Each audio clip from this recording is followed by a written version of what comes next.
Hey, Jarhead here, going to show you real quick how to activate your account. Um, I want to go over a couple of things while we're just sitting here before we get started. I want to point out the security up here is top shelf, so to speak. That basically this green bar is pretty difficult to get.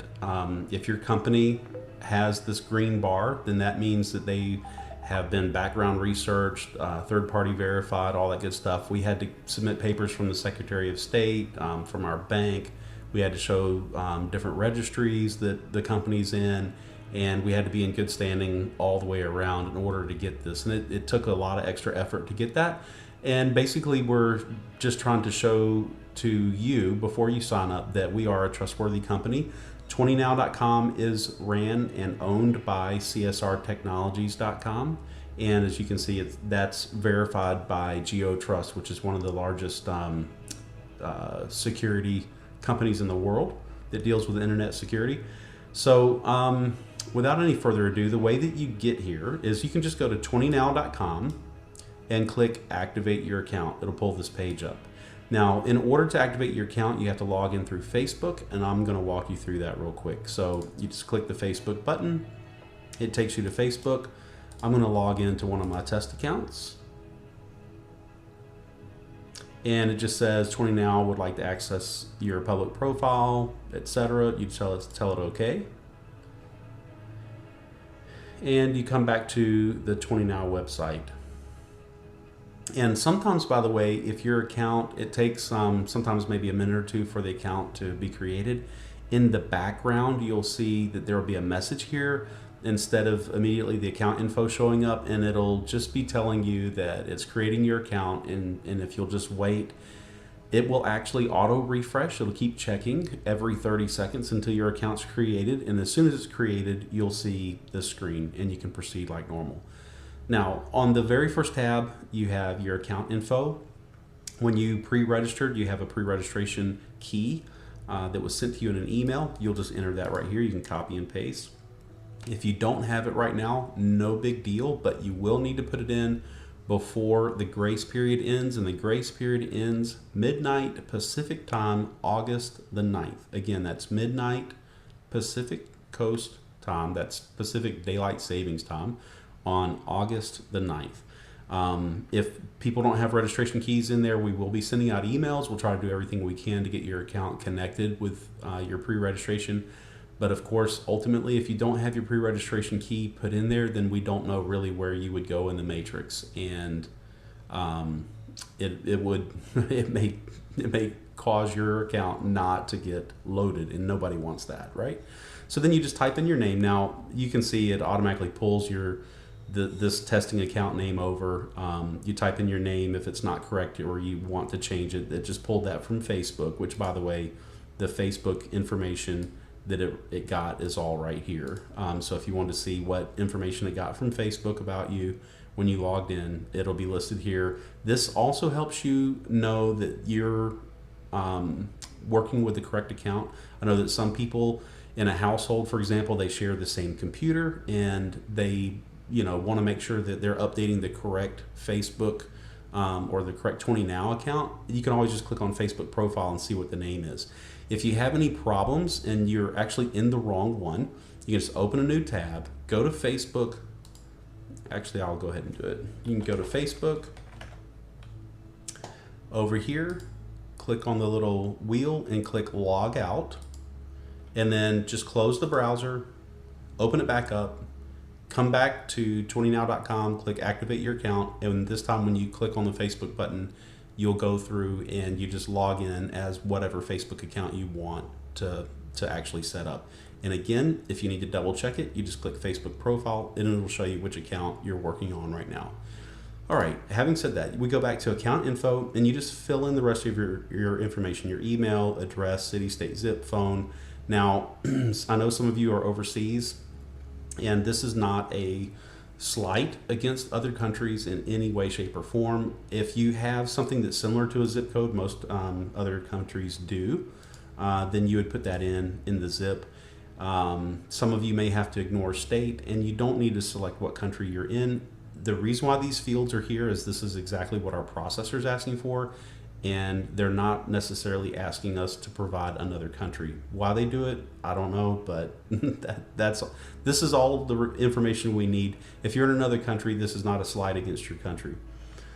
All right, and definitely do put in your phone number so that if we have any problems with your account, we can call you and get it all sorted out. Then you'll go to the billing info tab. Oh, excuse me, first, after you've entered all this information, so I'm going to put in, for example, Matahari. I'm not going to put in a registration key. I am going to leave that one blank and just put in, some fake info here, which, by the way, if you put in fake info in your account, don't be surprised if your account does not get activated. And I'm not really worried about fraudsters putting in fake info, because they can only do it on one account. And in order to really give us a lot of fake information, they have to go to Facebook and create a whole lot of fake accounts, and it's way too much trouble. So, feel free. You click update your account info, little wheel spins, it'll come back and redisplay the information that it has on file for you. Click on billing info.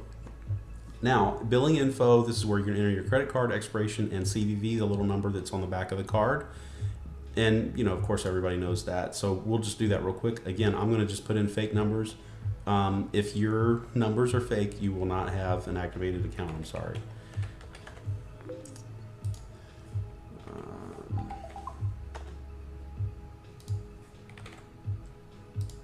All right, now let's go over these terms on the right side. They're very important.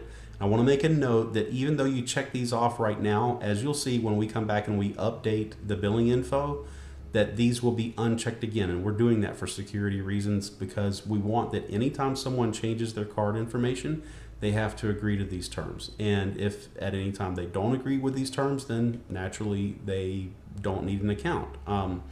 It kind of makes sense to me. And we don't want people to say, oh, well, this stuff was already checked off.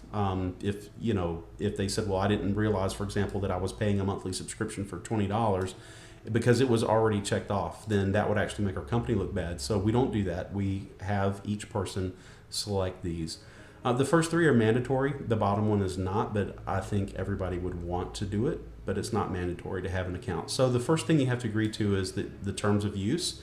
And if you click this, it will open up a new window, and it has all the terms of use, cancellation, links to third-party sites, unlawful prohibited activity, all that kind of good stuff that protects not only the company, but ultimately protects everyone that's using this website and this marketing service.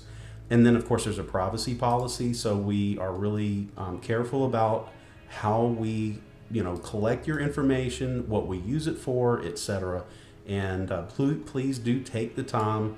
These are there for a reason. Please do take the time to click on these, read them, and make sure that you agree with them and that everything looks good to you before you proceed. And then once you've done that and you're comfortable with the terms of use and privacy policy, click the check mark. The second one is I certify that if this is an additional account under the same that it is under the same sponsor as my first account. So this is basically the anti-stacking. And stacking is basically the rule is this: if you're related to someone and you're both in the same house, then you have to have the same sponsor, and it needs to be the first sponsor that the first person got. So all you're doing is you're certifying that if this is an additional account, which, by the way, one person can have multiple accounts, that's perfectly legal. But that if this is an additional account, it has the same sponsor as the first account. And that if there's another living relative in the same house who's already signed up, they signed up first, that this account is under the same sponsor. That prohibits stacking. And again, this isn't really to protect the company so much as it really is to protect the folks in the field. Nobody likes for someone to sign themselves up, then their spouse, and then all their kids all in a straight line going down, and then build a huge organization, and the original sponsor doesn't see any of that money, doesn't see any of the commissions. That's not really fair to the rest of us. So this is basically just certifying that you agree to those terms and that you understand it, and also that you understand if your account is found in violation of any of these terms, it will be terminated without notice and you will forfeit all of your commissions. Now, I'm saying that a little sternly because there will always be someone out in the crowd that will think I'm going to get away with stacking, and we will not tolerate it, because it's not that it's so bad for the company necessarily, but it really hurts the field, and we're not going to tolerate people that want to take advantage of our folks. All right.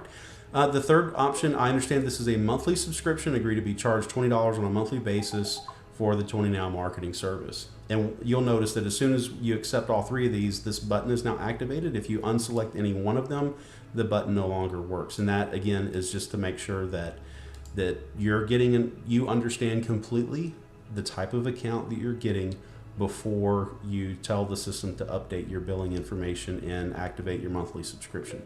The fourth one, again, I said that it's not mandatory, but I highly, highly, highly recommend it. And I'm sure there will be some people out there that will just tell you do it anyway. And it's basically that you want your commissions to automatically be applied to your monthly subscription. It kind of only makes sense. If you have 4 people that you've sponsored, you're being paid $5 a month on each one of them. That's $20. So if you want us to, we can certainly just charge your card, and you can get paid $20 in commissions, but I'm pretty sure nobody really would want to do that. And by checking this, what you're doing is you're saying, hey, if I've got $20 in my account, please just use that to pay for my monthly. Or maybe you only have $10 in commissions, and so we'll apply $10 of your commissions towards your $20 monthly, and then we'll only bill your card for $10. And again, it's not mandatory, but I don't know why anyone would not want to do that. Okay, now, if everything works correctly, your credit card looks copacetic, and your expiration is sometime out in the future, etc., and your CVV checks, all that good stuff, the card checking stuff. When you click this button, it'll send it all off to the server. And it'll come back and it'll tell you that, notice before it said that you were inactive, and now it tells you that your status is pending. And what that means is we are hand checking the initial credit card loads and making sure everything looks legitimate. We're checking for stacking. We're looking for fraud. Some people like to try to take advantage of companies when they first start up, and the company is just anxious to get a lot of money, and they want to just run every single card through immediately, and so they put a lot of false cards in there or whatever, and we're not going to allow that. Every account goes into a pending status, and it's manually reviewed, and we check it for accuracy as well as we check it against fraud. The other thing I want to note is, in the future, if you see this video and we've kind of automated some of those steps, it may stay in pending only for a minute or two, but you'll need to know that if this card that you put in declines, you can only come back once that day and update the information. Maybe you mistyped your card number or whatever. It's a common thing. Actually, when we were doing the testing, I typed in the wrong number on my credit card, and I couldn't figure out why the system was telling me my card was failing. So it's a common thing to accidentally mistype something when you're typing in your credit card. No problem. You can just come back and type it in again and submit the information again. But you'll need to know, if you get 2 declines, your account will be administratively locked, and the only way to get it unlocked is to use the contact form up in the top right. And the reason, again, for that is, if people are out there trying to run false cards through our system to see if if they've stolen a list of 100 cards and they want to see which ones are valid, they'll try to use forms like this. And so it's just for the protection of the company and for the folks, that if you, again, get declined 2 times in one day, then your account will be locked, and it will have to be administratively reviewed in order to be unlocked. It's not that big of a deal, but it does prevent someone from constantly just entering in new card information and trying to test it out. Again, it's an anti-fraud measure. And you'll notice too, even though it did update this information, and by the way, all of this is exactly what you'll always see. You'll just see a bunch of asterisks. We do display the last 4 so that you can remember which card it was that you put in the system. If you need to change it, no problem. Just select this, type in your new card number, new expiration, new CVV, and you will have to agree to the terms one more time. And again, every time you update your card, you will have to agree to the terms that are over on the right before you'll be able to update your billing information. It's just the way that our system works to help protect us and our marketing efforts, all the folks out in the field. So if you have any questions, you have any problems, you need help, not only with just updating your account and getting started, but really with anything, all you have to do is click the contact page. Well, actually, you know what? First, you should probably go check the FAQ, right? So, and you can see we're already getting like exactly how to activate my account. We're getting questions on the grace period, and this will continue to be filled in as we go along with more and more information. And then, of course, if you don't find the answer you're looking for in the FAQ, then please do just click contact, type in your name, your email address, a short subject, and then tell us all about whatever the issue is. You will have to enter this little CAPTCHA code in order to verify that you're not a robot and just sending us a bunch of spam. And then you click send, and we will be happy to get back with you and work out whatever issues you have. The email address that the support emails will come from is support@20now.com. Again, that's support@20now.com. So again, if you have any questions, don't hesitate to hit contact, and I'll look forward to seeing you on the other side with your activated account. Thanks. Hope you have a good day.